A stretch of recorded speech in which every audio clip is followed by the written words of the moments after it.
It also has the Hammerhead technology. Stop.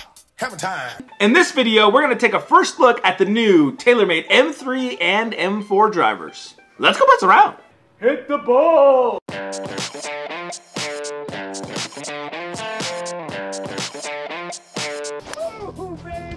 Hey guys, David Folk here. On this channel, we do golf club reviews, geek speak videos, instructional videos, and golf gear videos just like this one. So if you're new here, consider subscribing. All right, guys, let's get into the nitty-gritty here of the new TaylorMade M3. There have been a ton of rumors coming out, and I've started making a video of it, but with the pictures coming out, I decided just to go whole hog and be able to share with you what I know about the new M3 and M4. The M3 does have their Y channel. That was something that was rumored to be true, trying to get rid of the T channel that was on the M1s of 2016 and 2017.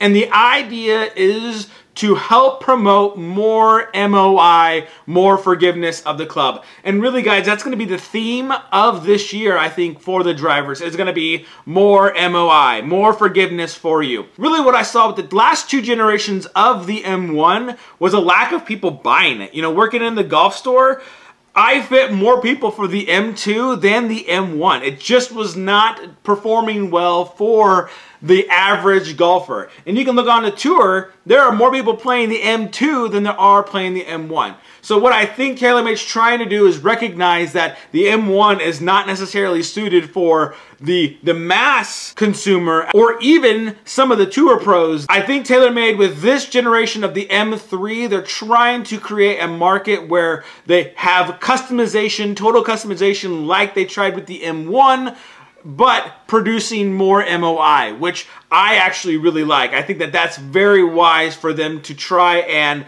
move the weight off the face, move the center of gravity back a little bit, and then with the Y channel, you have two weights in there and you can move it wherever you want. If you want a little draw bias or a little fade bias, you can move that on the heel or toward the toe in the back. You can move the weight more in the middle to have a little bit more neutral center of gravity, or you can move both of them on one Y channel or separate to make the Y, and that's going to give you what I would presume to be the most forgiving setup for you to move weight off the face and low. It makes a lot of sense. I think this is one of their best designs, but honestly, it's not new. I look at the Mizuno driver that was out last year. I think it was the JPX 900. They basically had that idea, right? You had a channel where you could put the two weights, or you could put one weight in the channel, one weight on the heel or toe, or you could move both weights and put them on the heel and toe to give you more forgiveness and more MOI in that. So it's not necessarily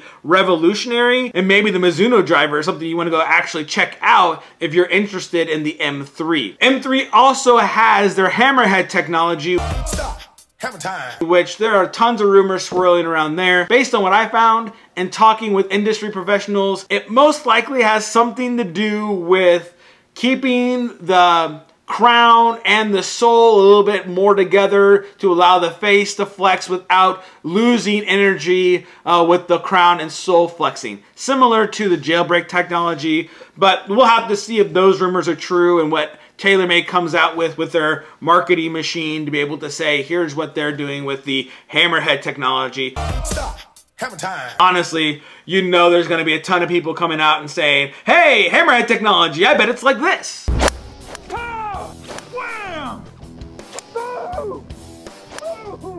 There's also rumored that the M3 will be a 430 or 440 version and a 460 version, so that's something to also keep in mind. If you're looking for a smaller head, you can take a look at one of those versions or the 460 version as well. Next, the M4 is going to be the next iteration of the M2. You can see in the photos that it has the geoacoustic still to help with sound. It also has the Hammerhead technology. Stop.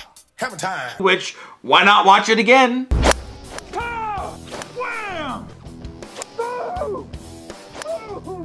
And the idea is just to put the weight furthest back so that it produces MOI and forgiveness. They do have their hosel still that is adjustable for both the M3 and the M4, so you can move that adjustability, but with this, I imagine it's going to be maybe an incremental change with their Hammerhead technology. Stop. Hammer time. M4 is rumored to also come in a 440 or a 430 head as well as the 460 head.